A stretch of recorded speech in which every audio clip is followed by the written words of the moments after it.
Sorry, I had to make that cheesy face. But it is Thursday evening, May 6th, 2021, and we are super excited to be here at Teach for LA. We are now into session number 35 of the week with only two more sessions to go tomorrow. But I'm super excited for tonight's session because this is a surprise, like on the spot session. We had a panel of teachers on Monday night that were reflecting on their experiences as educators. We did 100% Q&A where the audience, we opened the floor and anybody on the audience could ask a question. And the cool thing that happened was that it worked perfectly. Everybody was able to ask what they were curious about. We have these panel of experts here that are willing to share their experiences, and it was a really good dialogue. And dialogue is hard to do at a conference. And so we were challenged to try and do it again tonight. We brought back some of the panelists from Monday night, but we also have some additional panelists with us here tonight. And so let's go ahead and do some introductions. I think everybody knows me at this point because we've been together for the conference for 4 days, but if not, my name is Renee Marshall, and I've been supporting California community colleges for the last 17 years of my career. And I'm very excited to be here. I'm the conference coordinator for Teach for LA. With that, Jadin, could you please introduce yourself? And then when you're done, Jadin, would you hand it off to another panelist, please? Yes, thank you. Hi, my name is Jadin Rosas, and I am a TK transitional kindergarten teacher with the Newhall School District. My journey started at College of the Canyons, and I transferred to Cal State Northridge, and then I got my first teaching job in first grade, and then third grade, and now transitional kindergarten. So my world expertise is early childhood. And I'm gonna popcorn Miss Sondra. Well, thank you, Jadin, for that caramel popcorn. I appreciate the sugariness. All right. So my name is Sondra Becker. I am an elementary school teacher. I teach third grade. My background is also in child development, and I went and got my master's on top of getting my credential because, hey, you get paid more. So make sure if you want to get paid more, do what you got to do. Past that, I work at a charter school in Palmdale School District. Our charter is through Palmdale School District. So I currently teach third grade, and I just have to throw a shout out to my kids because, oh my goodness, they should be in a college at this point for all of the amazing things they've been able to learn to do this year. So just throwing that out there for my kids. And popcorn, Mike Mansfield. Hi, all right. Thank you very much for that popcorn. I appreciate it. So yeah, my name is Mike Mansfield. I am an 18-year teacher in the William S. Hart School District, High School District. I teach 11th and 12th grade English, creative writing, and poetry. I love it. It's a wonderful job.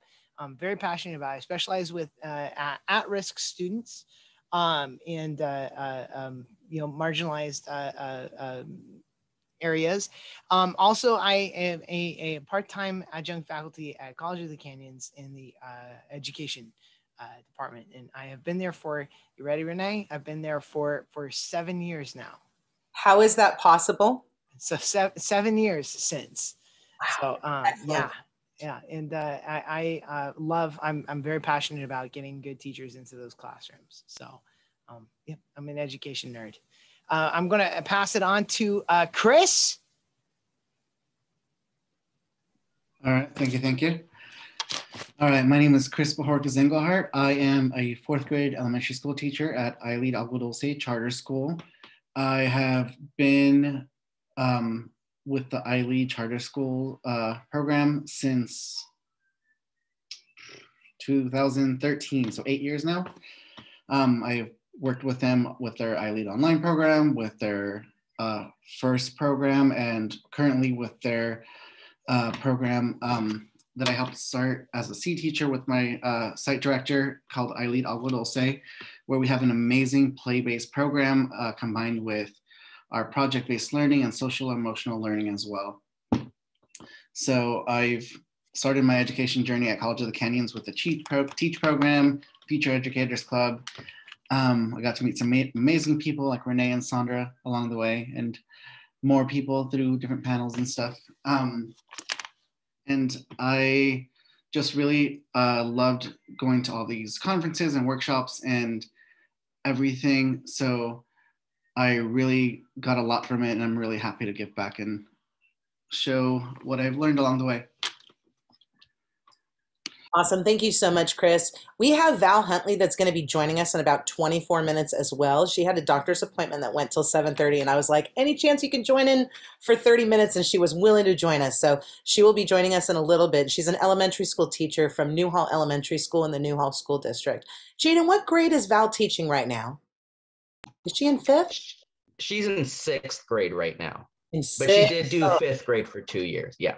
Okay, I'm shaking my head because 6th grade at this time of the semester, at this time of the end of the school year, hormones and everything, and graduation and promotion, it's so much. So hats off to Val. We'll see her at 7:30 then. Okay, so audience, attendees, Teach for LA.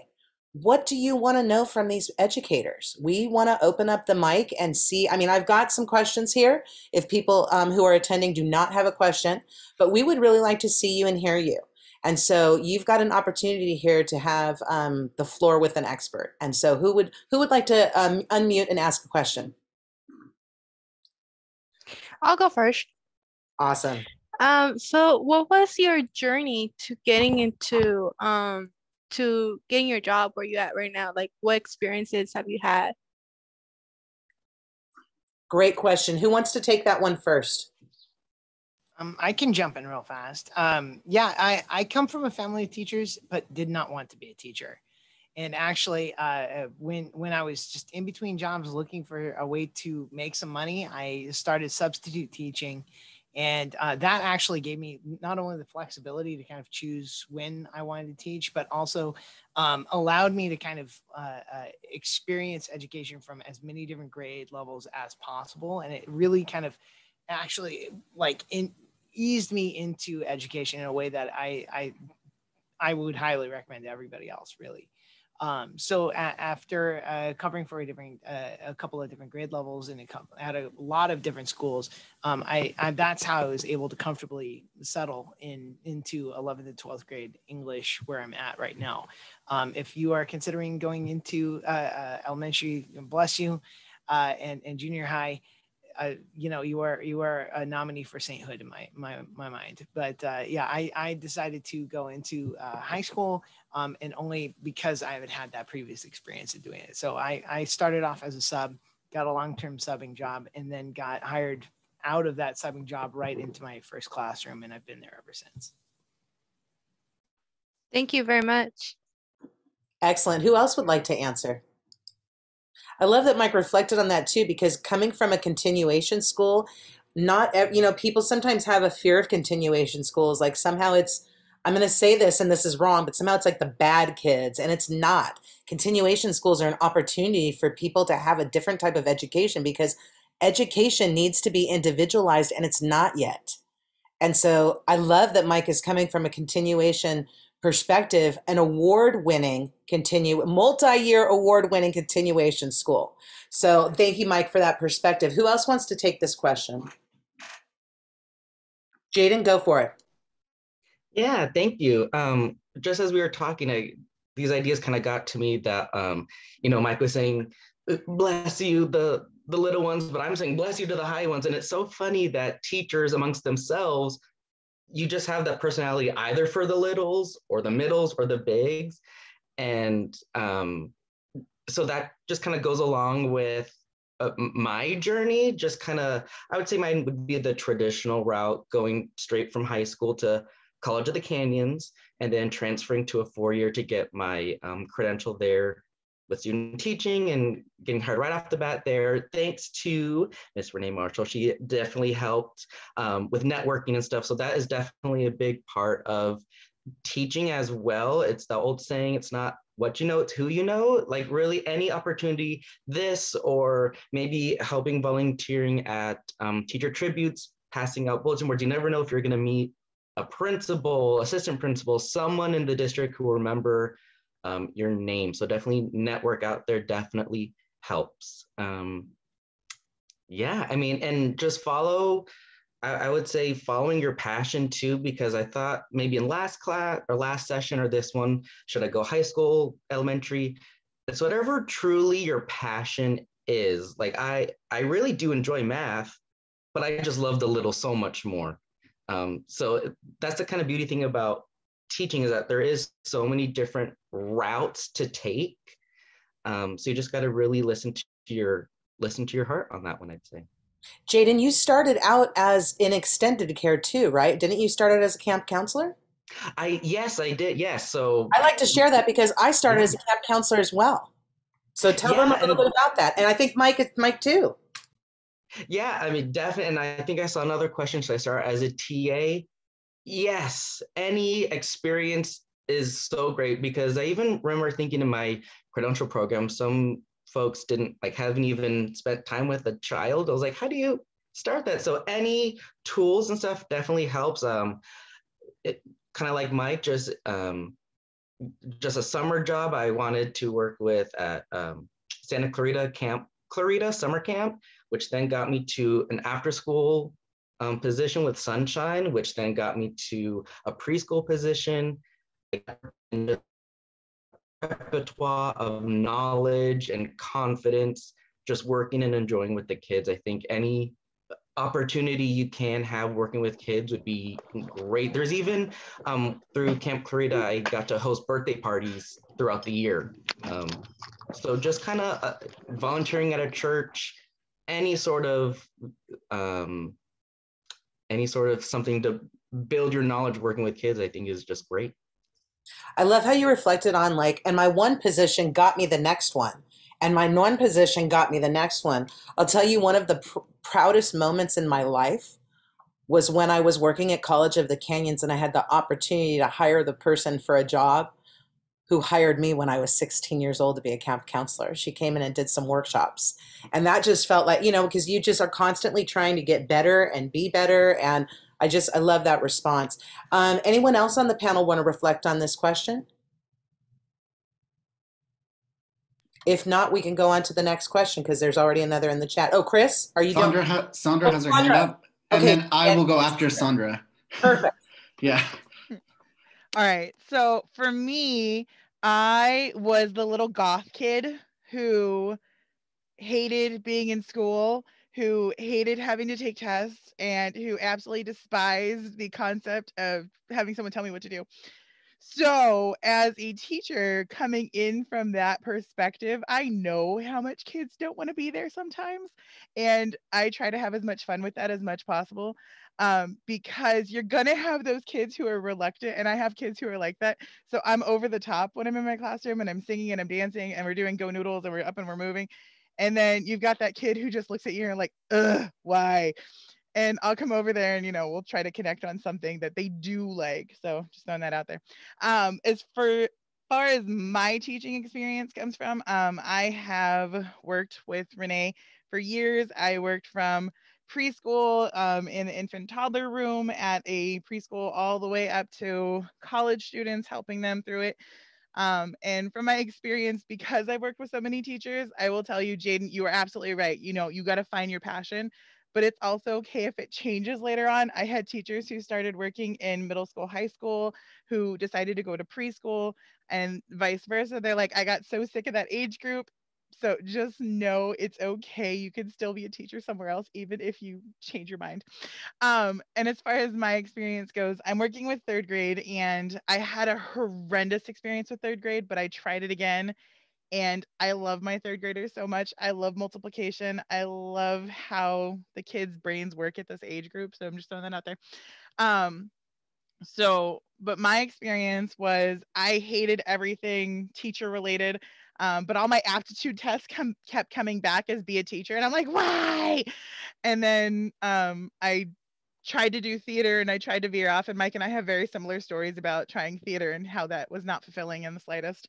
And I decided, I was like, you know what, whatever. It's an extracurricular activity. What's an easy class I can take for college credit? I know, early childhood education. I can't fail that class. And I never left after that. I just kept taking more classes, and then they added more classes, and then I took more classes, and then they added more classes, and I took more classes. Sondra, So how for many me, classes have you and I taken together? more than 8. Yeah, I think 9.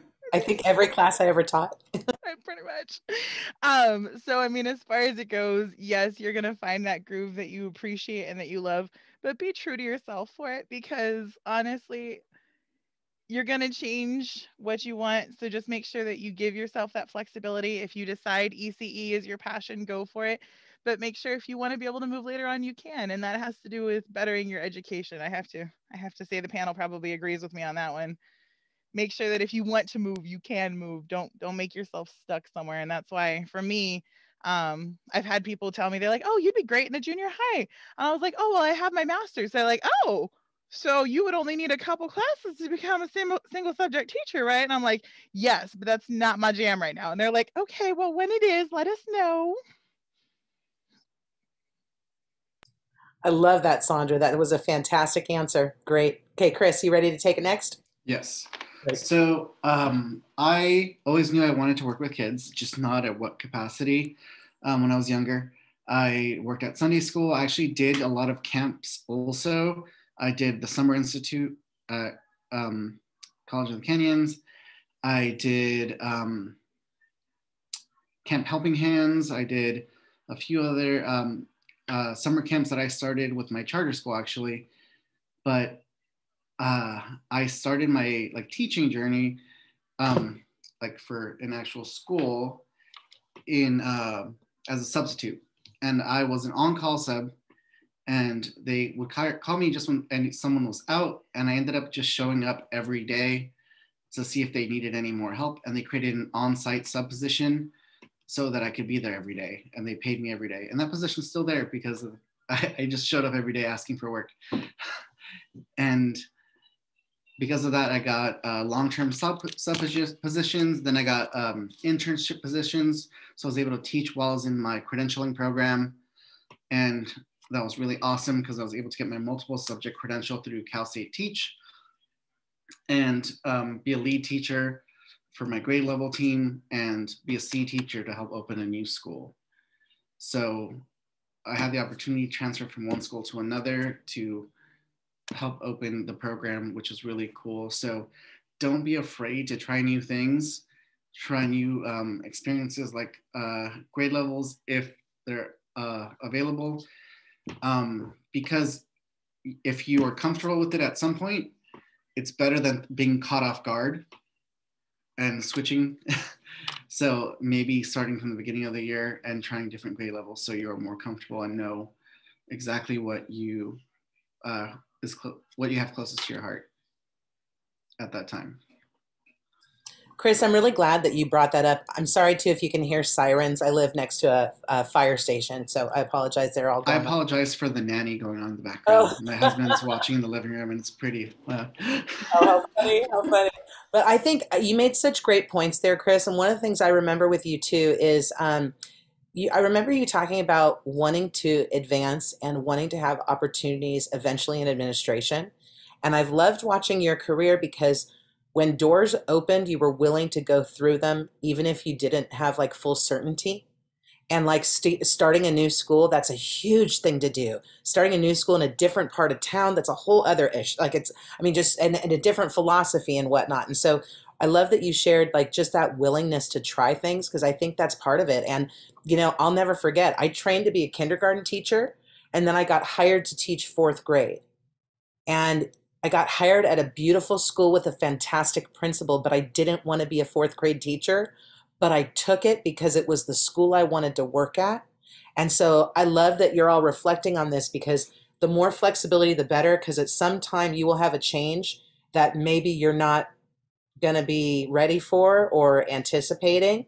And so if you're flexible ahead of time, then when it comes time that change happens, then you roll with it. So I'm going to go now to there's another question in the chat from Mike. And after we cover this question, hopefully some more people will unmute and ask some other questions or put them in the chat. But Mike's asking, Mike Lim, and I'm actually going to ask Mike Mansfield to start on this one. How does teaching in real life work? Are you in charge of making your own lesson plan and creating your own worksheets? Or are you provided the lesson plans and materials to follow?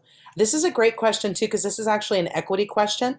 Depending on where you teach, the answer can be different. So Mike Mansfield, would you start us off on this one, please? Yeah, absolutely. You know what? I actually kind of got to jump ahead of you there. I kind of DM'd him while we were talking and stuff. So yeah.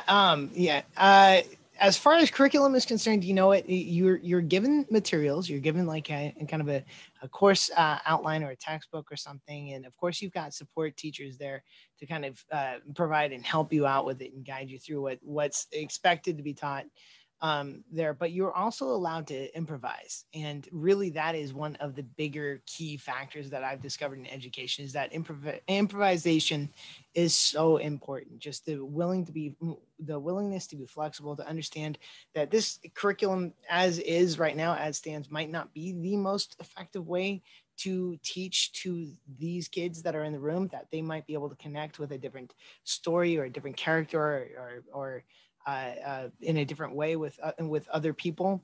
So you definitely have permission to go outside of curriculum and bring it in and make it something that the kids can own. Yeah, if you are just starting out, they will give you something to kind of go off of, and they'll encourage you to do it too, just to kind of make sure that everything's covered and you're playing it safe. But as a teacher who's just been in the classroom for a while, I really do have the ability to reach out and find new materials. And I love that. It never makes the job stale. I am constantly reinventing who I am in the classroom and what it means to be a teacher to these kids, because the kids change every year. I'm not teaching the same kids that I was last year. I'm teaching a new batch that have new likes and new passions. And if I taught them what worked last year, it might not work this year. So I'm constantly changing and adjusting and modifying. Especially this year, Mike. Mm-hmm. Absolutely. Hey, you know what?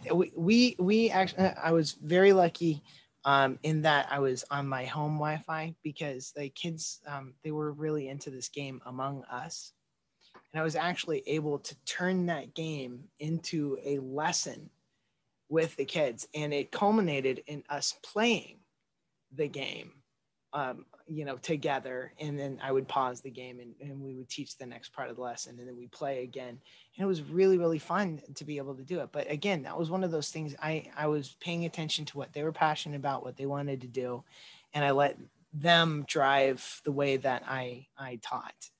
They were still being taught all the Common Core standards they needed to, but it was just the material and the way that was being presented. You have to be flexible. I love that you're reflecting on constructivist theory. You're getting into a little Piagetian kind of thing there. I actually have a great story with Jadin about that. I don't even know if Jadin knows this, but one time Jadin was in class with me, and I think it was like we had class like right after the school day on Halloween possibly. And Jadin came up to me before like a week or so before and was like, "Hey, can we wear our Halloween costumes?" And I was like, "Yeah, how fun is that going to be?" So, but my classroom was part of 2 adult classrooms that were in a huge building with 7 children's classrooms, where the Children's Center does not celebrate Halloween in costume. And so my supervisor, my dean, came to me and was like, "What are your students doing in costume?" And here's the beauty of theory. I was very honest when I said, one of my students came to me with the suggestion that we wear costumes today. He approached me about a week ago and asked if it could be part of the curriculum. I thought that we believed in constructivist curriculum, and when students come with us with something, we need to receive it. And her face was like, "Okay." But I always think about that because Jadin was a superhero that day, literally, in his costume. And he was a superhero in more ways than one, because he changed culture even for a day. And that was really fantastic. So let's go back to this question that we just had. Does anybody else want to talk anymore and reflect on this? So Mike had asked us, how about teaching how does it work in the real life? You know, are you planning your own stuff? Sondra, go ahead. So I know, Mike, you also put another, not Mike Hoop Mansfield, Mike Hoop Lamb. So yeah, sorry.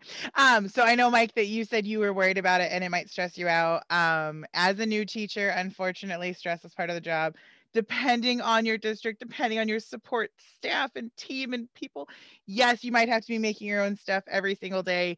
Yes, weekends. Yes, after school. Yes, I'm not going to lie to you and tell you it's not going to happen.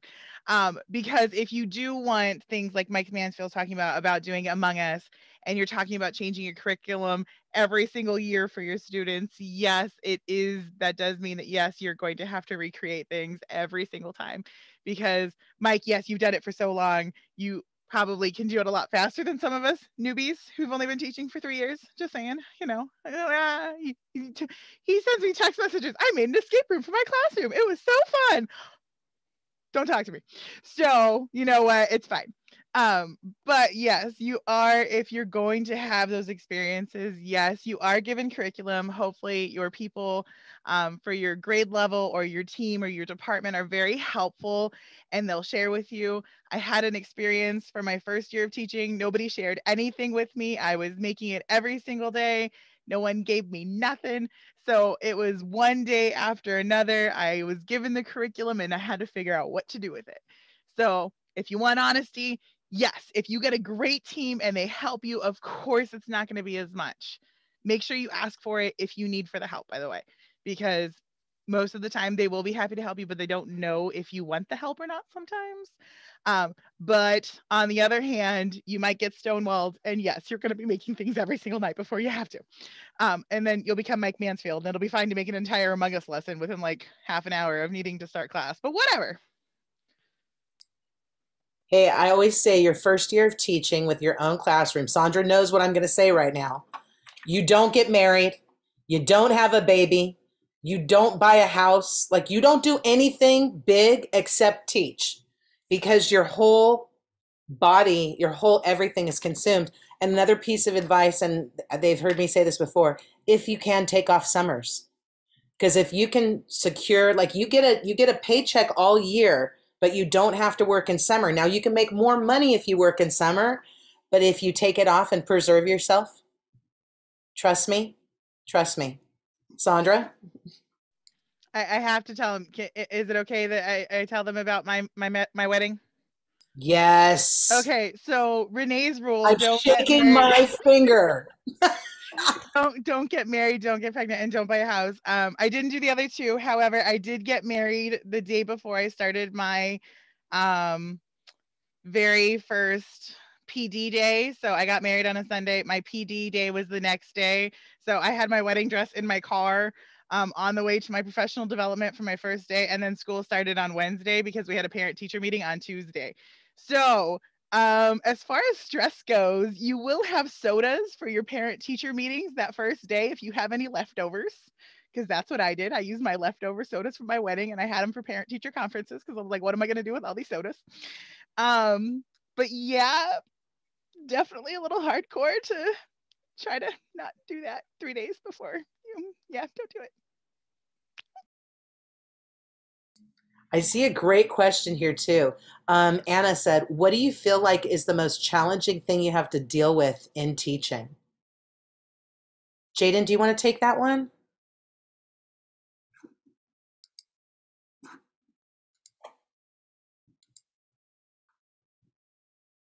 Did we lose him? I think we might have lost Jadin. Oh, that's a bummer. Hopefully he'll be right back. Okay, so then Jadin's not going to take that one. So Chris, do you want to take that one? Yeah, I can go there. Okay, perfect. Okay, so challenging parts of education. Establishing a connection with classroom management. So classroom management is not just discipline, it is making a connection in order for your classroom to have expectations put in place, not just if this happens, you get this consequence. It really needs to be a connection so your kids can trust you, make sure you have their best interest at heart. That way they know where you're coming from if you ever do have to give consequences. And then secondly, parent issues or concerns. I got into teaching to teach kids. So especially this distance learning, when parents are texting my Google Voice number, emailing me because they don't remember how to do math that they're trying to help their kids with asynchronously, was a little bit challenging. So as long as you make sure you have communication with your parents too, hopefully you have minimal issues and you earn their trust as well, because they are giving you their children for a huge part of their day. So you want to make sure you are connecting with families. Also, parents usually only get like, or are used to only hearing negative things when they get a phone call.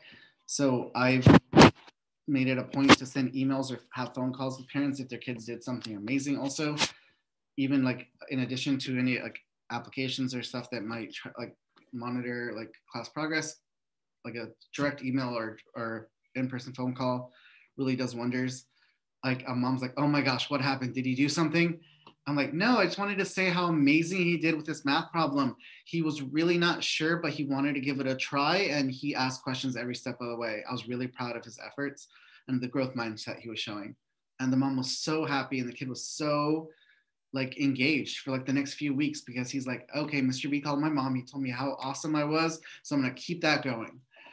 So just making sure you have a connection with your kids and parents will help communication with parents, and it'll help your classroom management, because honestly, those are a few of the things can be more challenging.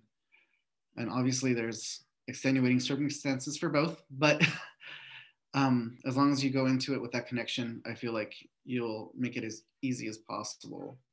Chris, I think that was a great response. I think the relational part of what we do as educators is so much more important than all the academic, all the lesson plans, all that. So I love that you talked about that. Jadin is having issues with his Wi-Fi. He just texted me. He's trying to get back in. So hopefully he'll be able to join us in a moment. So there's some other questions in the chat, and I want to go to one in particular because I think it's going to probably be a robust discussion. I want to make sure a few of you can answer. So can you share effective classroom management practices? Classroom management is a rough one. Oh, I see Jadin. He's going to be joining us. Okay, excellent. Mike, do you want to start it off, and then we can go to Sondra, and then hopefully Jadin will be on, and then Sondra can tell Jadin what it is and send it to him. Yeah, absolutely. And I'll keep it short because I want to hear Sondra's secrets too. You know, so I've found that there's this old phrase that says the more you sweat in peace, the less you bleed in war. And when it comes to classroom management, I've found that if I proactively build my relationships with the students prior to curriculum and heavily intense instruction and things like that, it will change everything. It'll be night and day. They'll bend over backwards for me. So a few bits of advice, and I'm throwing this out there. Try to lay off the curriculum or at least soften it in the first few weeks of school. That should be more heavily devoted to group building, team building, getting to know each other, fun bonding experiences. And as far as bonding experiences are concerned, you can do some of them in your classroom. Like for instance, you can have a kind of like a group meal in your classroom. You can have a conversation with your administrator and say, we're going to do lunch in here if that's okay, together as a class. I have actually, we've been off campus for a year. And we finally allowed students back on the campus within the past month. And a lot of them had never been on our campus before, ever.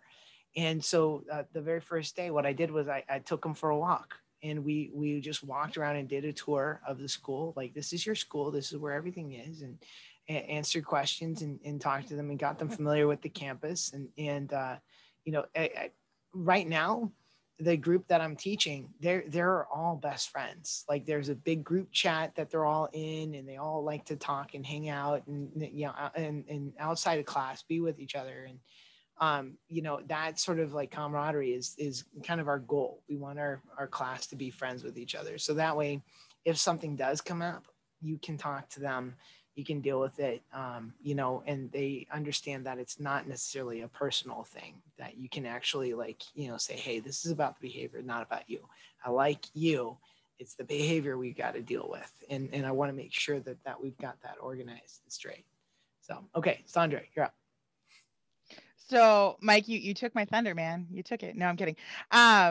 Definitely the relationships is the biggest thing. Being proactive versus the reactive is definitely important. If you need a behavior plan for a student, make sure you collaborate and work with people to make sure that you're meeting the needs of the students, because normally a behavior plan is something that you end up creating because a student doesn't know what to do in certain situations and they need that extra assistance to understand what to do. And then to piggyback on Chris's potato.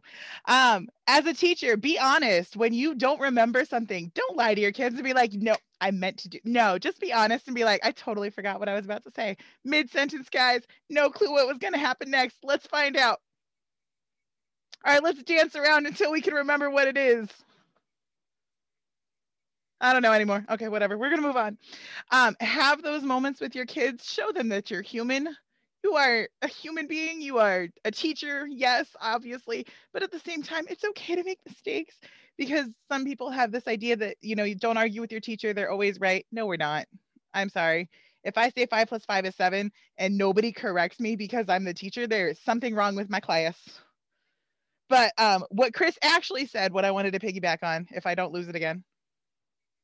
Oh, tell your students that you like them, especially for the ones that you don't. Even if you don't like them, you do not have to like every single one of your students. Please be honest. It's okay. But tell your students you like them, because they've never had an experience, most likely. And Chris, you said this.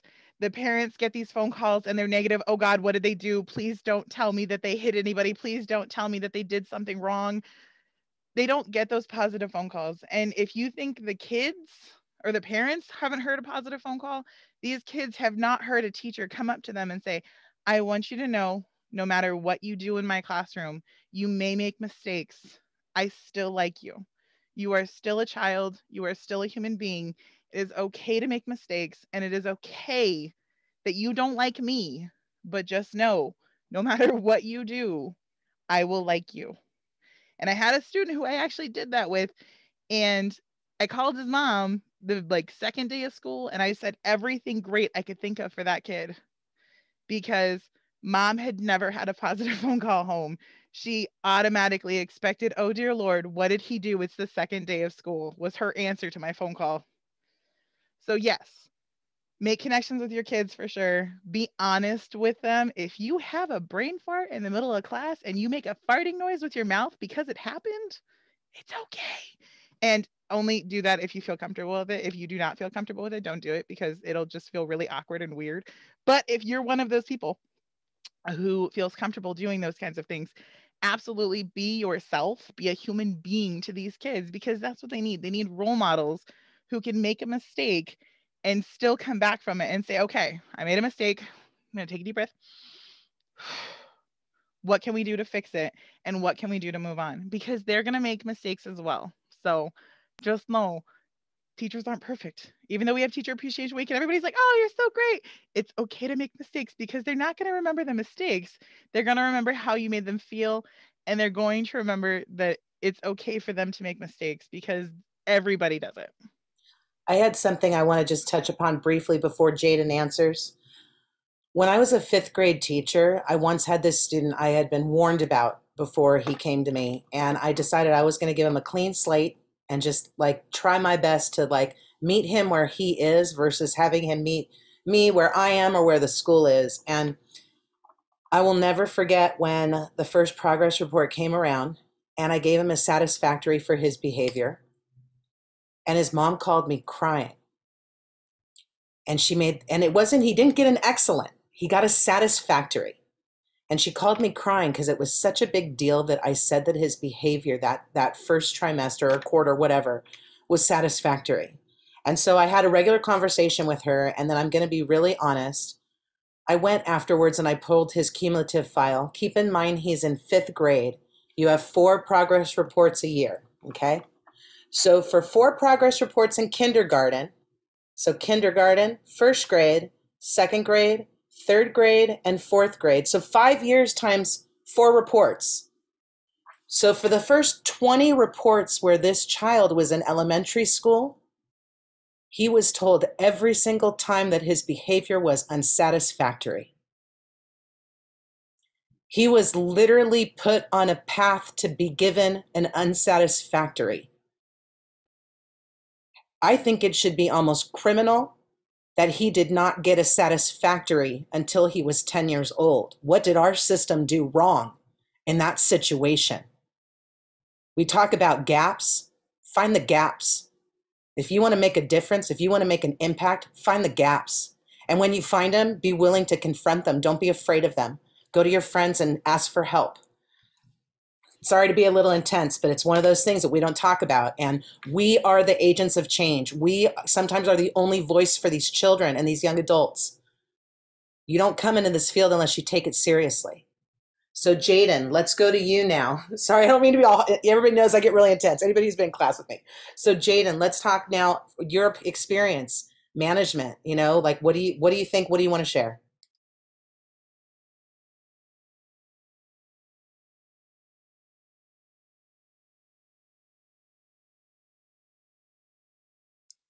I can't hear you, Jadin, but I see that you're there. Can anybody else hear Jadin?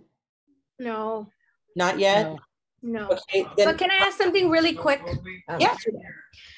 What, like, let's say, what are those? I became a preschool teacher, and that first year I was completely taken back. I was way in over my head, no experience. I went home crying every single day for the first like 2-3 weeks, because I knew that I didn't have enough experience. So as far as class management, like let's say first day of school, first week of schools, what are these specific team building experiences, let's say for early education, preschool through kindergarten, which is where my heart's at, to help, you know, the children kind of manage through, hey, now we have rules and they're coming from me, and that testing period. So now that I'm about to go into another year, I am still scared.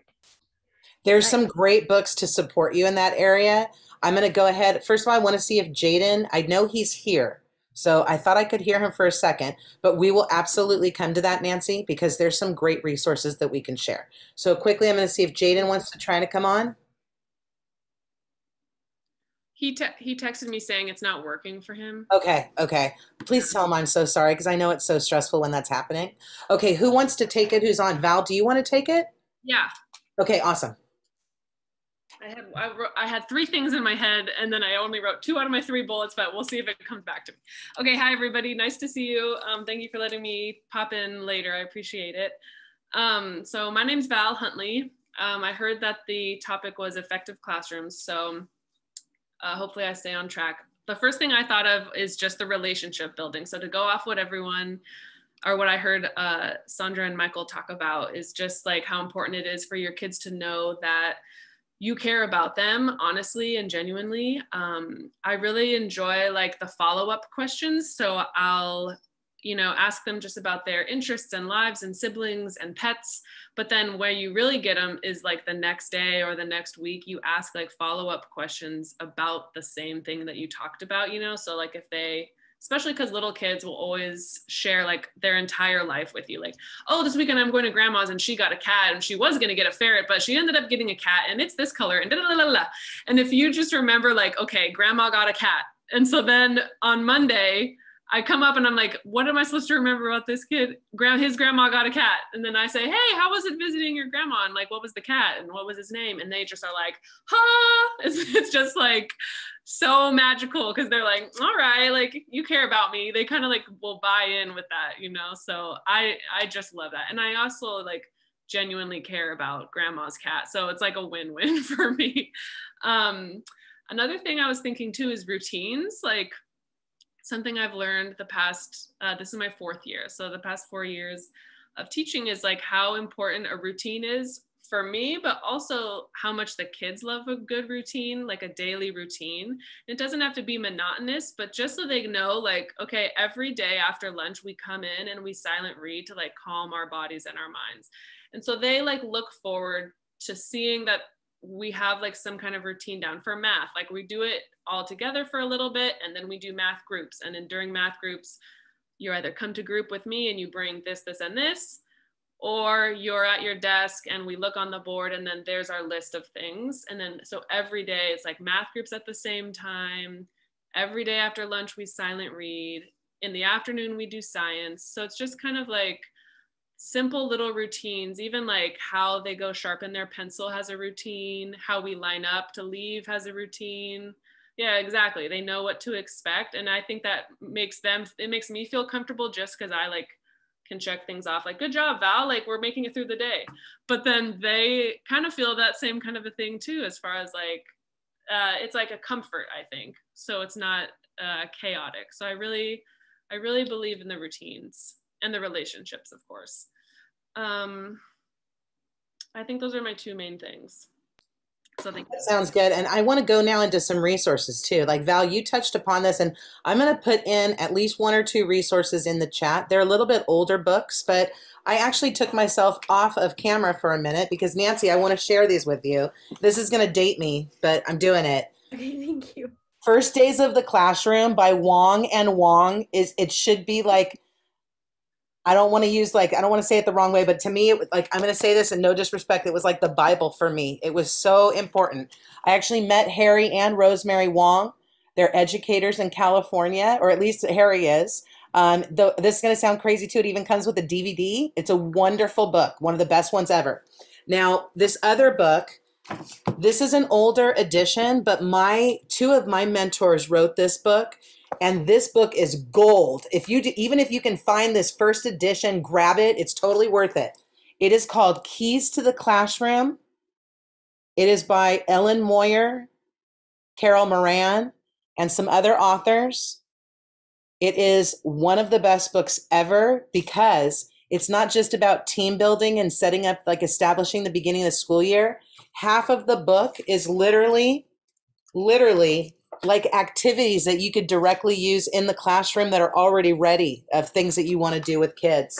The last plug I'm going to give before I give it over to the panel, this is another old school one, but I love this.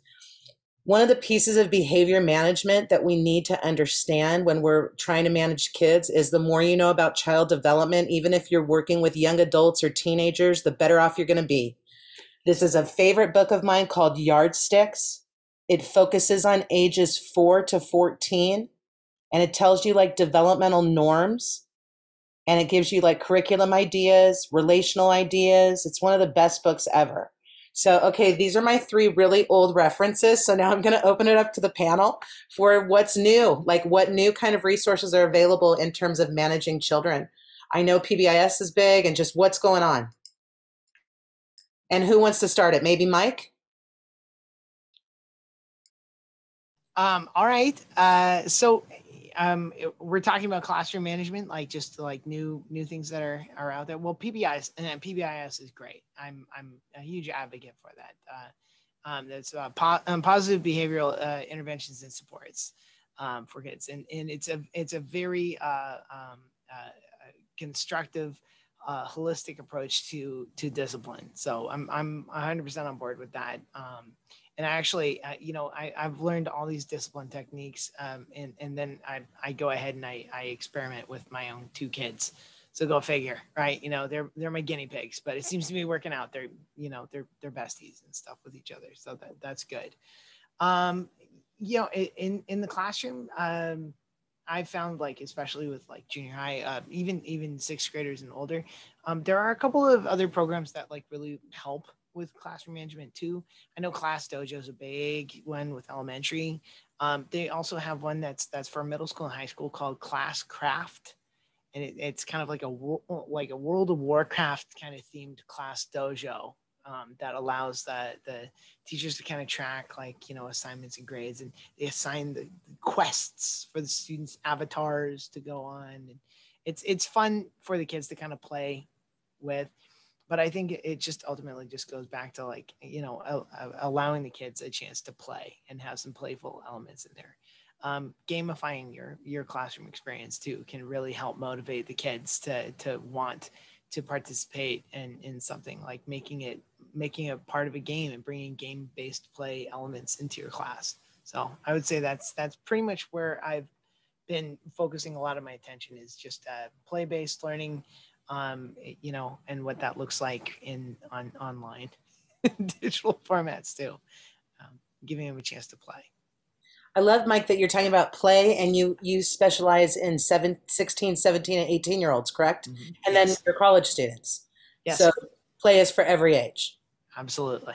100%. I'm a firm believer that even in early childhood And I learned this from the best with the early childhood too, like that kids learn through play. And they, as long as they are having fun, I mean, yes, Maslow before Bloom, always, right? But once you've ticked all the boxes on the pyramid, if they're having fun and they're playing, that's when they're at their most optimum for learning and learning experience. If they don't even notice that they're learning because they're having so much fun. If the bell rings and they all go, oh, you know, you did your job. So, I mean, just making it fun for the kids. I love that. I think that's, I will tell you as a professor and a past teacher, that was the best feeling in the world when the time hits and people are disappointed. It's just such a great feeling. It's like, okay, I'm doing something right. So let's go now. How about Chris? Do you want to reflect on this a little bit? Sure. So one thing I was thinking of is we've done a lot of restorative practice training at my school. So really understanding the value of circles and community and coming together and communicate, that kind of open communication can really get the kids more open about their feelings. They don't hold them in, and that can cause more behavioral issues later on. So I've done it with simple things, just having an open circle to talk, open communication about different things, concepts, talking about how it's okay to make a mistake. I'm like, oh, we totally messed up that problem. Let's figure it out together. That is okay. But like Sondra was saying, also being honest.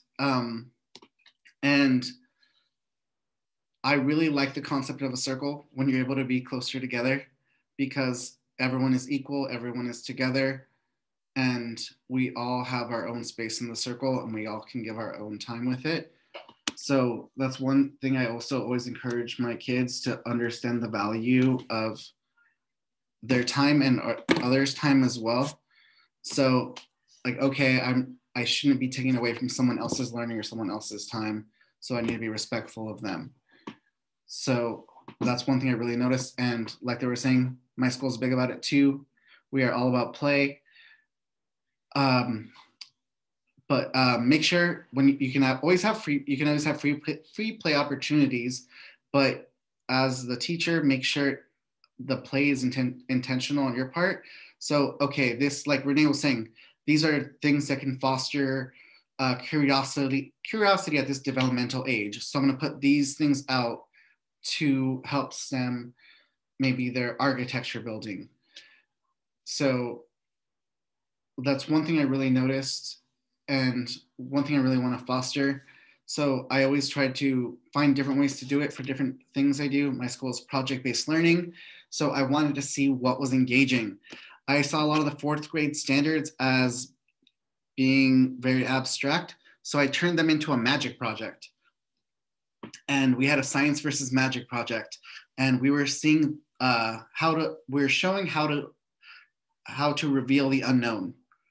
And they had to create their own Bill Nye the Science Guy videos and their own magic reveal videos as well.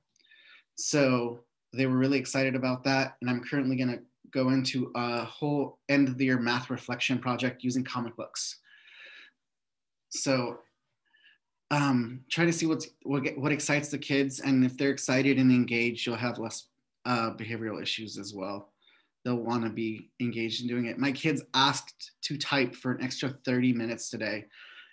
I kept every 5 minutes, I kept adding 5 minutes on the timer. I'm like, are you guys okay?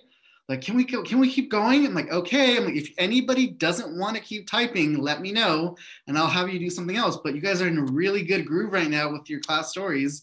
So I'm gonna let you keep going. I don't want to stop it right now.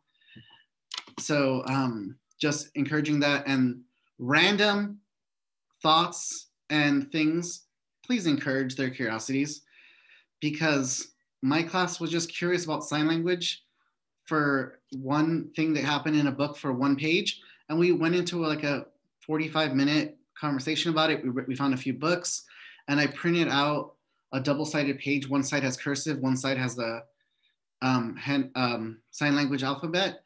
So my kids can practice if they ever like have a few minutes. They really are excited. They take out their sign language page or their cursive page and they practice one or the other. I love that so much that you shared there. One of the things that really stood out is when kids are inspired, they continue to want to achieve. And I think I love that you're talking about how in that typing moment, you knew you needed to go to other curriculum, but you kept going with what the kids were inspired by. And that's, we are given so much curriculum, but when you've got that motion, when you've got learning happen, don't stop it to go to the other curricular area, unless you absolutely have no choice. Now we're going to go to a very different topic here that Marini put up in the chat that I think is a fascinating one. And Val's going to start off with it, and then Sondra's going to take it after. What tips do you have to effectively differentiate instruction? It's something that we know is necessary to address the needs of all learners, but in practice, I feel it's one of those elusive things for teachers. It can be tough to navigate in real time. So Val, why don't you start us off a little bit in terms of differentiating for individual students? Perfect. Okay. This is a really good question because I feel like I learned most about this just in the field, like thrown into it and had to figure it out in the, like once I started getting all of these kids and realizing they all have such various degrees of needs and things that they knew or didn't know. So what I figured out is like the more strategies I could use in my teaching, the better. So some examples of that would be visuals. Visuals are a big deal. At my school, I have primarily English language learners, like over half of my class is an EL student.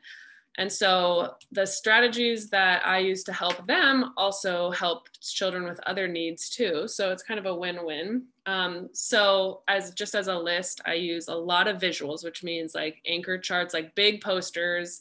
We make them together. Sometimes they take notes, or sometimes they make their own poster too. Like on Monday, I was like, it's a Monday, let's not take math notes. I made an anchor chart. They made a little version of their anchor chart with markers, and we made it all colorful about inequalities. And so something that is so in my opinion, just kind of tough, like inequalities, they were all into it, color coding with me, and then picking the colors. I'll use purple. And I'm like, all right, me too. And it became a whole fun thing with math. So, color coding is a big deal. Visuals. Also, I've learned too to front load academic vocabulary. So the key vocabulary words in a text, a lot of times it helps to talk about the vocab before we dive into the text. Like in ELA this week, we're learning about ancient Rome. So there's a lot of big words in there, like amphitheater, architecture, all kinds of big words that are very academic. You don't really talk about amphitheaters in your everyday life. So we would just Google and circle them in the text, but then I'd be like, let's Google it. Because I tried to say oh, it's like a stadium, like a concert, but a lot of them haven't been to concert stadiums or stadium concerts. So in my head, I'm when you go to a concert, but they're okay. So we Googled it, and then boom, there it is on the screen. Or we find words they don't know, make a list. And then, they would be oh, what's that? We just Google it right then and there. I check it first. So don't worry. But, and so we just see the visual of it, and then they go, oh, all right. And so that helps them understand the text, because now they can see it. So it's not just this long word amphitheater. They see the visual of the picture that we saw. Another thing that really helps is sentence frames or sentence stems. I do this all the time because I have some very low readers, and then also some really high readers. So it's not so much for the high ones, they can do it on their own. But for my low readers, if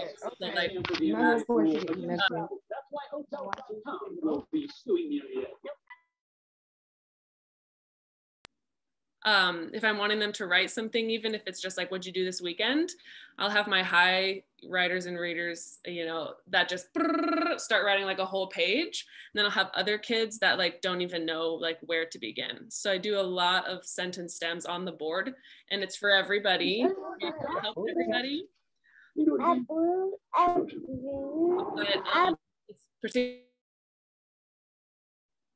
the kids that really need it. And the cool thing about all these different strategies is it's geared towards kids who need them, right? Not everybody needs all these different supports, but it can help everybody. Like, it's not hurting the high kids to see pictures of amphitheaters. Like, it'll just add to their knowledge and their background knowledge, but then it really helps the ones that really need like the extra support and guidance. And so I think it's fantastic if you just like throw all these different strategies out there, and then whatever they need, they'll take and they'll grasp. That was great, Val. Thank you so much. Okay, Sondra, why don't you dive into it a little bit as well? Differentiation. So for our school, we always have the motto, teach with the end in mind. So if your goal is to have the students do something by the end of a lesson, you need to know what the steps are to get them there. So you might have to start working backwards. So if you're trying to teach a multiplication and the kids don't know how to add, you might have to start further back than what you originally thought you would. You have to make sure for differentiation, it's not necessarily that, oh, they didn't get it the first time, they're not going to get it. It's more along the lines of, it didn't work last time, what can we do different? And Common Core, I know it gets a lot of, jokes and memes and upside down built houses based on construction for math that was done through Common Core. I don't know if you guys have seen the memes or not. Every once in a while, I just Google memes. So Common Core, they always have the joke, oh, I built this for my kid or whatever. And we did it based on Common Core. And there's the moment in The Incredibles 2 where, Mr. Incredible starts yelling, math is math. And my kids love that moment because I bring it up constantly because their parents are like, I don't understand what we just did in class, especially since they're all distance learning right now. But what we try to do with Common Core is the fact that we realized that teaching them one way wasn't going to reach all of the kids. So Common Core's purpose, along with the fact that, yes, we want to make sure they understand things more in depth. We also want to make sure that we teach it more than one way, because what good is it if we tell a student how to get something and then we expect them to learn it just because we taught it to them? That's not exactly how teaching works. So for differentiation, being able to explain it a different way is really important. Making sure that the students are in charge of explaining it to other students. For whatever reason, I say 2 + 2 is 4 and the kids look at me, but somebody else is like, one of the other kids in the classroom is like, 2 + 2 is 4, guys. And they're like, oh, is that what she said? Totally makes more sense now. Said it the exact same way, exact same thing, exact same order. Nothing's changed, but a student said it and suddenly it makes sense. So as far as differentiation goes, don't be afraid to let the kids work with each other. Besides the fact that, we're the teacher, again, I keep coming up with we're the whole teacher thing. It doesn't have to all be based on you. If there's another student who understands it, you can put them in, and you guys may not know this word, heterogeneous groups or homogeneous groups, however you decide to group your kids. Heterogeneous means that the groups are different, like the low kids with the high kids, medium kids, everywhere in between. And then homogeneous group is like the high kids with the high kids, the low kids with the low kids, the medium kids with the medium kids. So it depends on how you're looking at your students and how you want them to work together. So differentiation, yes, you might have to go backwards because you realize the kids didn't have a base that they needed. So building block, you're talking about building a pyramid, all of a sudden your whole bottom level is gone. What are you going to do? Well, you start trying to put in that bottom level and you work your way back up. The foundation needs to be solid for the rest of it to work. My other thing is my kids have not once complained when one of my kids is working on a project and they need manipulatives. I put the manipulatives on the kids' project and none of the other kids are like, hey, they got blocks. I didn't get blocks. Not a single kid normally complains when it's not something they don't need. So differentiation, offering those supplies to make it concrete. When we're talking abstract, I am teaching fractions to kids. Distance learning, 3rd grade. These kids have no idea what a fraction is. I say numerator, denominator, they just look at me. But I have fraction bars in my classroom. We started doing hybrid learning. I put a fraction bar on the kids' tables, and suddenly they're like, is that what you were talking about?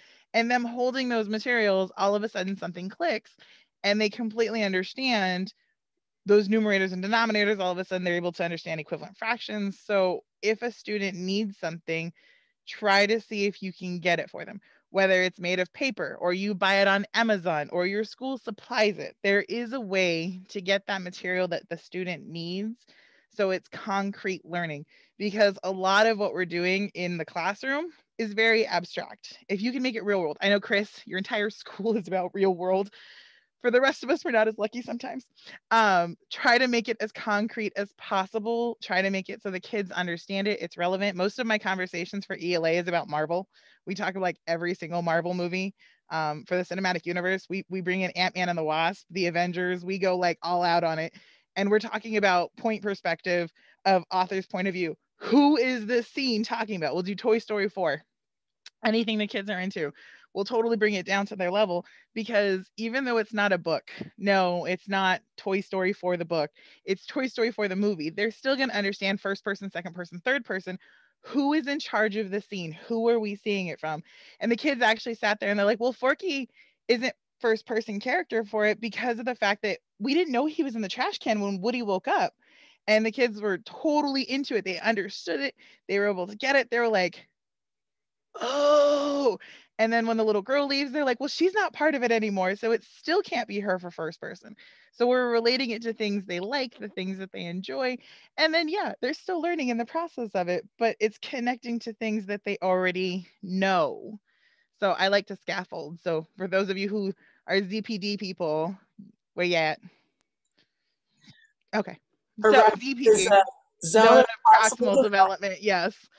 So you take the kids of what they're capable of doing on their own, and you take a adult or student or person peer, and you get them working together, and you take the one student who's capable of doing it just like out of reach, and you put them with somebody who's able to pull them into that secondary level of understanding, of knowledge, of being able to do it on their own all of a sudden.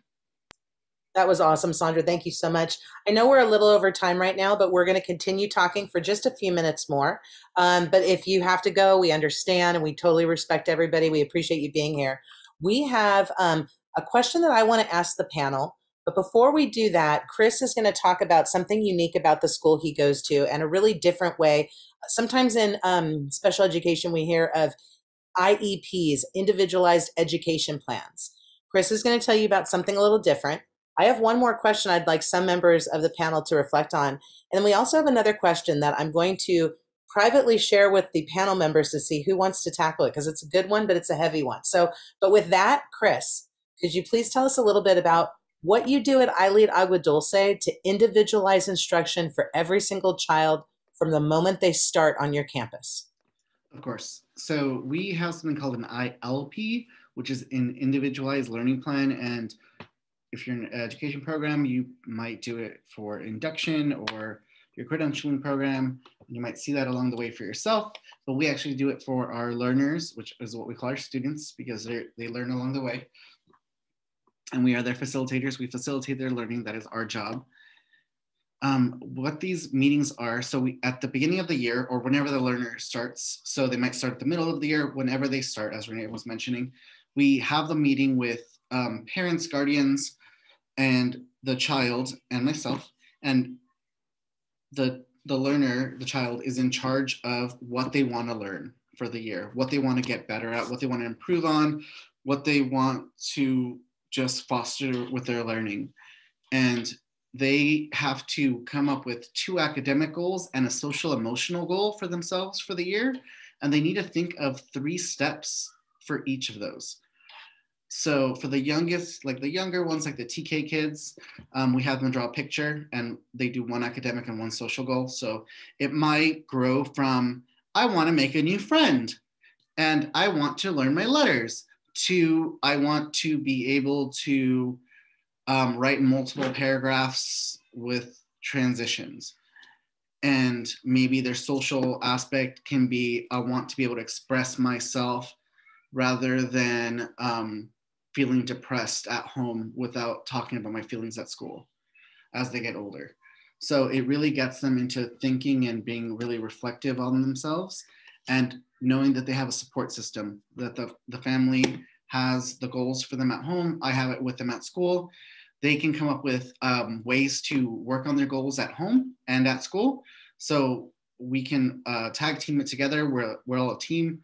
And throughout the year, we have check-ins to see how it's going, to monitor. And then at the end of the year, we have a showcase of learning where they reflect on their year and they reflect on their goals, and they say whether or not they achieve the goals.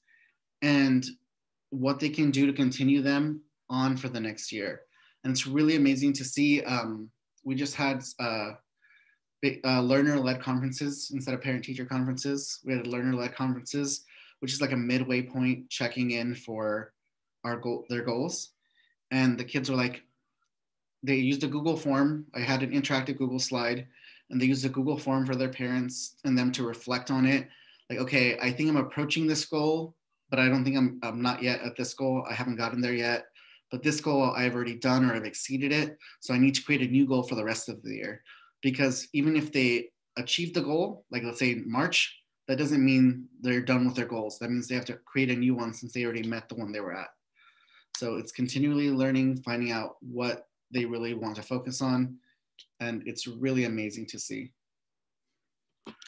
Excellent, Chris. I love seeing it in action because I was part of the team 15 years ago that conceptually put the school together. And now it's, how many schools do you have? 6, 7, 6? You have a lot of schools now, right? We have like 4, we have 4 here. We have like 3 sister schools out of state. Okay, so 7 schools, and this started as an idea with some friends. I mean, honestly. Okay, so the next question we've got is it's a little bit of a different take, but I think it's really important. And Mike and I are going to start it off on this one, and then if any other panelists want to join, they're welcome to. But we do have one more question after that we'd like everybody to do some quick reflections on. So I want to make sure I give this the right setup. So I hope you don't mind. I'm going to read it, and this is from one of my colleagues who's on, who is a faculty member and who has some experience in this area. And it says, what are some ways to decolonize curriculum for students, especially when state-adopted textbooks and other curriculum don't necessarily support this? I remember when I taught 4th grade and teaching about the California missions, and I had to supplement the curriculum to provide a more authentic perspective of the Native Americans. And then she goes on to share a personal experience, which I'm not going to say, but I'm going to say one that I witnessed once. When I was in the classroom as a student teacher, we had one African-American boy in my class. And my teacher, my master teacher, when it came time to teach about Martin Luther King and Rosa Parks and other famous African-Americans, she decided to have the class set up a imitation of Rosa Parks and the bus. And so they made a fake bus. She made the one black child go to the back of the bus. Excuse me, let me rephrase this. She made the one black 5-year-old, 5 years old, go to the back of the bus so that we could act this out in class. As a developmentalist, it was horrific for me because I don't ever want to put a child in a situation where they feel uncomfortable. And for a 5-year-old to understand the historical significance of Rosa Parks, they're not going to be there. That child is going to know that they were made to feel different. They were made to feel other. And that's one of the problems with our education system and the way that our curriculum is written. Our curriculum is written from a white perspective. In my town right now, there's huge debate about one of our local high schools that has a mascot that's an Indian. We've had our local native tribe ask for over 20 years, every single year, for the school to come up with a new mascot. This is the first year that I think they might listen. And so we are in a new time in curriculum, and the curriculum has not caught up with our social justice movements. It hasn't caught up with what's happening with what our students are interested in. I've got 2 14-year-olds. Can I tell you, they're like, hey, Mom, what's going on with Pride this summer? Have you heard of any events? Like, they want to know about LGBT. They want to be allies. They're 14 years old, and they want to be social justice warriors. So we're going to get to the point in curriculum where children younger and younger and younger, I hope, are going to start questioning some of the curriculum our system pushes, because it's coming from one side often, one perspective. And I will tell you, as an educator, there are times when you can feel like you're risking your career by choosing to teach the curriculum the way that it actually happened versus the way that we're sometimes told to teach it.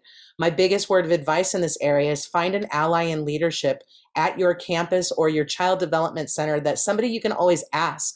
I think about when I was teaching middle school and I was doing an observation, or I was getting observed because I was still new in the district. They observe you for years. Even if you've taught other districts, whenever you move, you have to go through this whole process like you're brand new.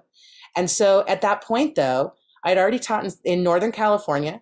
I'd already taught at 2 other schools in the same district. So I was like, bring it. You want to observe me? This is who I am. And it was around Thanksgiving, and I was teaching 5th grade.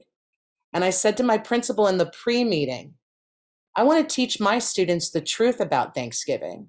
And she's like, what do you mean? And I said, well, this is the perspective I'm coming from. Here are the materials I plan to use. Here's my rationale. I believe that 10-year-olds and 11-year-olds can handle this. And I think it's not fair that we used to show videos. I'll never forget when I taught 5th grade, they once showed a video on slavery. Do you know that the slaves, the only work they had them do, they were holding hands, skipping in a field, holding pails of flowers. Like they were picking flowers. I was so like, I can't even believe that our school plays this. Let's talk about slavery. Let's talk about Thanksgiving. Let's talk about these heavy topics, because guess what?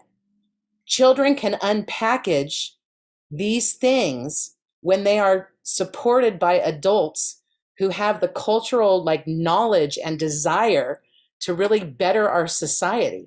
And so we have to take a stance as equity warriors to make sure that when we're in the classroom, if we're given a scripted curriculum and it's wrong, don't just read it, challenge it. Okay, Mike, I'm going to hand it to you because this is a tricky one. I'm not going to lie. I was very gutsy when I did the truth about Thanksgiving observation. She loved it, though. That was the cool thing. Yes, you're absolutely right. This topic 100% needs to be addressed, needs to be discussed, needs to be handled. And I will just echo a little bit of what you just said as far as finding an ally in your administration, your leadership to help you and support you, and have an open conversation with them about it. I'm very fortunate at my site. We recently had a turnover in leadership, and our new administrators are both very outspoken allies, and willing to allow teachers to diverge away from curriculum and find alternative curriculum that better supports our students, better accurately allows our students a better perspective of what happened historically. We find things that are a lot more culturally sensitive and relevant to our students, and we try to find ways to support them, and not make it like a circus per se. We find that listening to our students and listening to what's important to them and talking to them about it. And I consider my classroom being kind of like a meeting of all these different cultures and allowing them to share of their cultures, and then bringing things from their cultures into the classroom and discussing it and having them share it. That's been a lot more authentic than cracking open the textbook and going to chapter 4 and reading, somebody else's retelling of something that may not necessarily cover things from all sides. I'm an English teacher, so I'm a huge advocate in telling the students to get everybody's side of the story. Don't just take one opinion or one side of a topic or an issue, but listen to both and address both, to be able to think critically when it comes to that. But as far as just being culturally sensitive and understanding and appreciative, and then accommodating for it. I have we're in day 24 of Ramadan, and I have a student who's practicing. They're joining us remotely. They can't eat or drink anything. So it would really be horrible if all of my references were food related, and I'm drinking a bottle of water in front of hey, oh wow, I'm so thirsty or whatever. you know, and I've had conversations with him about it, you know, and talked with him about it. And again, not put a spotlight on him like, hey, look at this, and oh my gosh. But if he's open to sharing certain parts and aspects of it, I feel that the rest of the class has a lot to benefit from it. But again, you know, my experience with this, I've had teachers do similar things, not like, oh my gosh, reenact the Rosa Parks. That was like, oh, horrifying to hear about.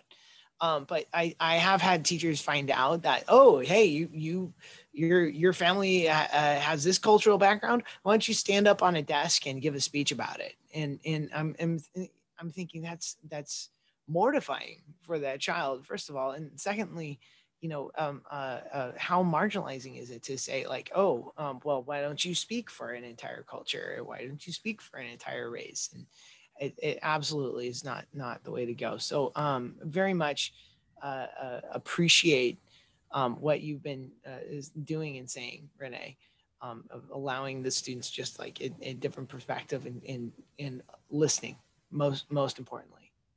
I want to share something in the chat right now. It's called the Interfaith Calendar. It's a really good thing to watch every year because it's a great resource. It showcases all the different religious holidays that happen in the calendar year, and it's got little codes, and so you get a better understanding. And so I love that Mike talked about Ramadan because that's something that to be aware of right now that you might not be if you're an outsider of that culture. Before we go to the final question for tonight, does anybody else in the panel want to talk on this one, or we can go straight to the next one too? Okay, go for it, Sondra. One thing I want to say is sometimes you may not be aware of what you are suddenly telling an entire group of students. So in third grade, we started talking about slavery, and because it was part of our social studies, and we were discussing Mexican American culture and colonizing California and how Mexican people were used as slaves. So all of a sudden, my students had all these questions and they had no idea. They're like, I don't even know what a slave is. So I was trying to find a culturally appropriate way to suddenly explain an entirely new concept without denigrating an entire large group of people and not specifically saying, oh, Black people were slaves and we just, you know, whatever. So I tried to change it into something more understandable for them. And I use the analogy of a pencil because a pencil is something that the students owned. A pencil is something that the students use. If they break it, they take responsibility for it and stuff like that. And we kind of had this conversation about how a slave was suddenly a tool and it wasn't really a person. So we made it into this conversation about a pencil instead of a conversation about a person, so that they kind of had an understanding of the control that they had in this instance. So just know that if you do broach these topics, parents may never have talked about it. Even with Black Lives Matter and different movements happening for Stop Asian Hate, you might be exposing a child or a student to something that they've never even heard of. And you are now taking on that responsibility of exposing the student to something that they've never heard of. You might exposing them to a version of hate that they've never known, which I'm so thankful for that. Because I remember at one time I asked my students last year, because we were talking about Jackie Robinson being on a baseball team. I said, what's special about Jackie Robinson versus the rest of them? And they're like, nothing. His uniform's the same color. And I was like, I love you all. I love you all so much. They didn't notice anything different. And my last thing I want to say about this one, you're going to be given curriculum. Yes, you should look outside of it. Yes, you should be mindful of it. But at the same time, I can only speak for what I know, and sometimes that might be a harder perspective to come from because you don't know what kind of privilege you have until it's gone. So as somebody who looks white, I am Hispanic. I don't celebrate that part of my culture, but at the same time, I look white. People are like, what are you talking about? And all of a sudden they're like, oh, okay, you grew up on, never mind. I'm gonna stop talking. So just know that you are taking a really large portion of the student's information, and you have to make sure that it's understandable with them without making it Rosa Parks in the back of the bus. But one thing I do really want to say, don't only talk about Black history during February. Find other times to talk about it. Same thing with Asian culture, Women's International Day, everything like that. People find that it's a holiday, they have to talk about it, and they don't feel comfortable doing it. Well, if you make it a norm throughout the entire year, it's not something that's going to be as stigmatized as, oh, it's February, we suddenly have to talk about Black slaves. No.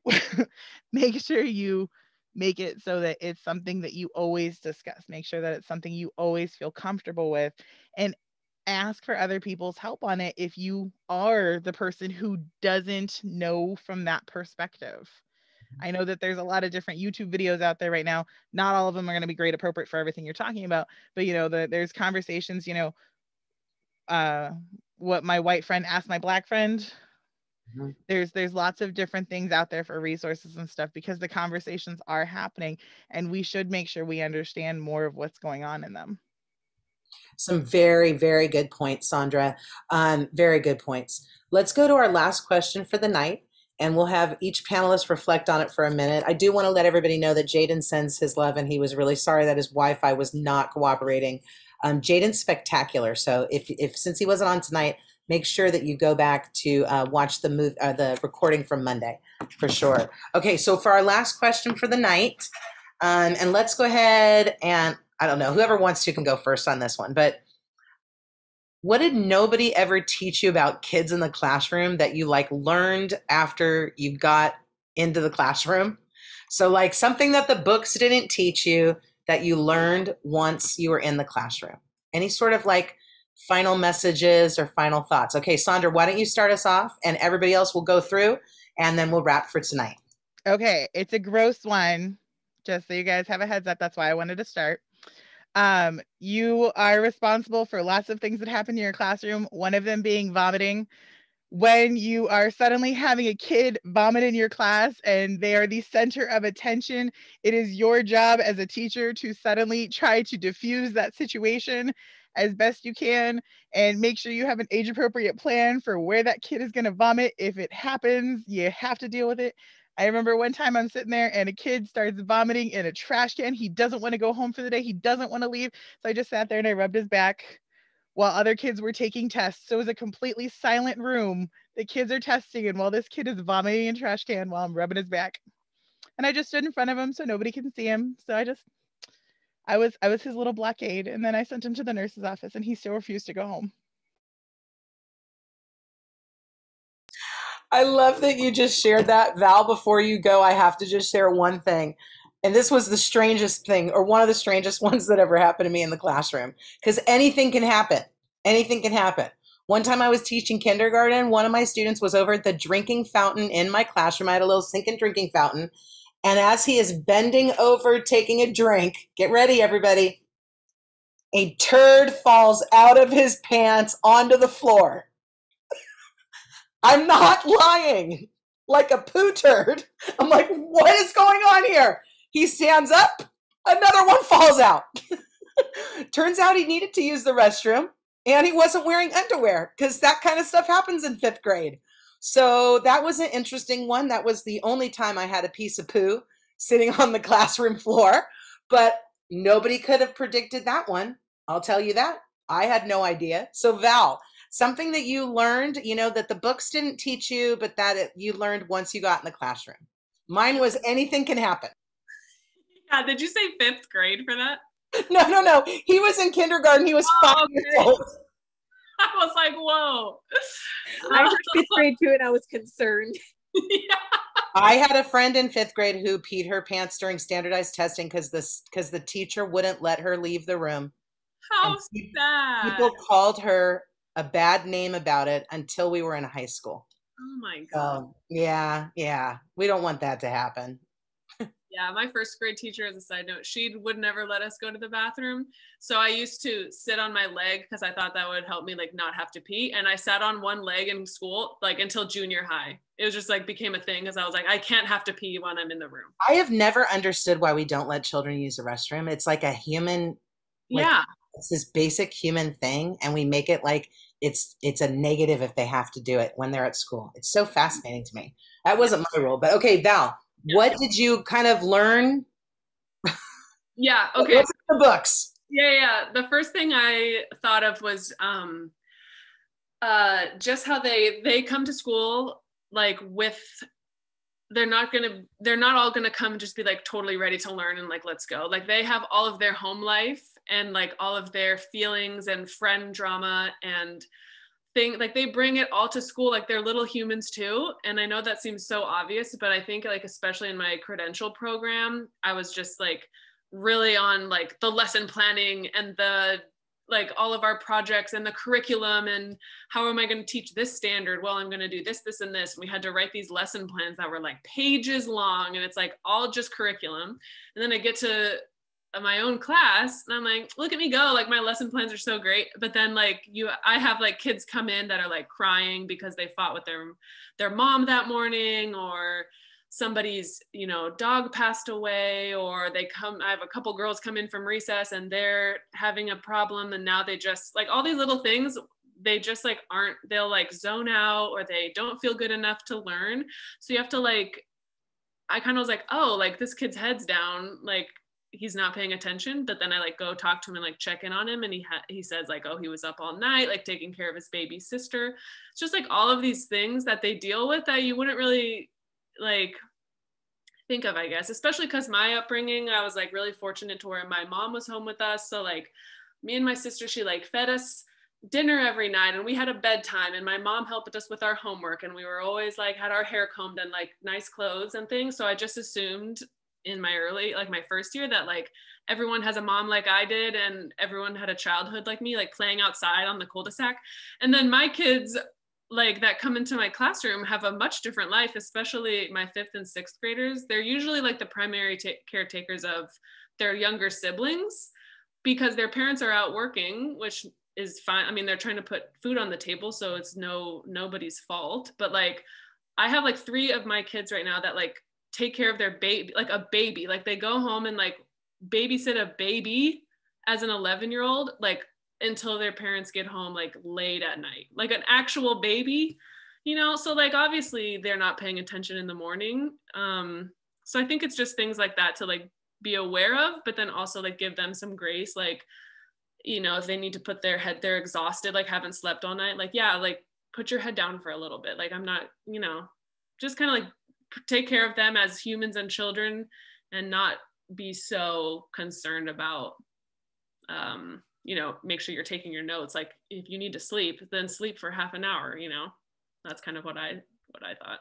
I appreciate you saying that. If kids were tired, I would always be like, why don't you rest a little bit? Because it's so much better to take a 30-minute nap than to go home for the day.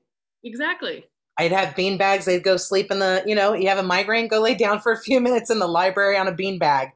Yeah. 15 minutes, they're like ready to go. Exactly. Yeah. Regroup sometimes, you know? Okay, that was a great answer, Val. Let's go to Chris, and then Mike is going to take us out for the night. One thing no one told me is that parents will see you as an expert for their kids, but that means they might also think you're an expert on their lives. So you might get parents asking you to give them advice on their personal lives or how to deal with things like if they're going through a divorce, or how to deal with things with their kids, or other things like that. I'm like, gotta be careful how do you say certain things, because you never want it to come back in a negative way. So always be professional, and it's okay to say, ooh, let me think about that, or let me get back to you.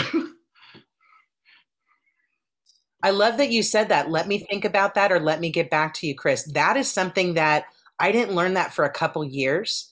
And I think that was a really good sound advice there. I also think too, don't ever like friend or like text or anything like that with a parent in your classroom until they're no longer in your classroom. And if they're back in your classroom, you go back to the rule where you don't text each other, and you know what I mean? Because you got to have some healthy boundaries. So, and I agree with you I was asked about divorces, all sorts of advice in areas that were not my expertise. So really smart advice there, Chris, really smart. So Mike, can you take us out with any final words on what you didn't learn from the books? Yeah. Well, I'm gonna add to that list of phrases. I'm gonna say I've never heard it that way. That one really, really helps when somebody shares and you're just like, yikes, you know. So I would say just probably one thing I wasn't really taught was just it's okay to slow down. It's okay to not cover everything. It's okay to spend a lot more time on something that kids need to talk about and handle, and not necessarily stick to the curriculum, daily, minute to minute, like you've been encouraged or taught throughout a credential program or something. The kids are the most important thing in the room. So that's who you address first. And if the kids are like, hey, look, I'm struggling here, or I have a real legit question, it's okay to stop what you're doing and help the kid with their problem, because they need it and they come to you and they trust you. And so it's okay to slow down. It's okay to not cover everything. It's okay to not be perfect. It's okay to not have a lesson go exactly how you want it to go. So yeah. Great reminders. With that, it is 8:36. I know we were supposed to go from 7 to 8, but I knew it was going to be rich discussion. These are some fantastic leaders in the field of education. Thank you so much to everybody who's here tonight. Thank you so much to everybody who stayed on. Nancy, I see you. It's great that people have some of you have your cameras on, but thank you so much to Mike. Thank you to Chris. Thank you to Val. Thank you to Sondra. Thank you to Jadin. Everybody did a fantastic job. We appreciate you so much. We will make sure that this recording goes up on the website soon. And with that, I hope to see everybody tomorrow morning for the last 2 sessions of Teach for LA.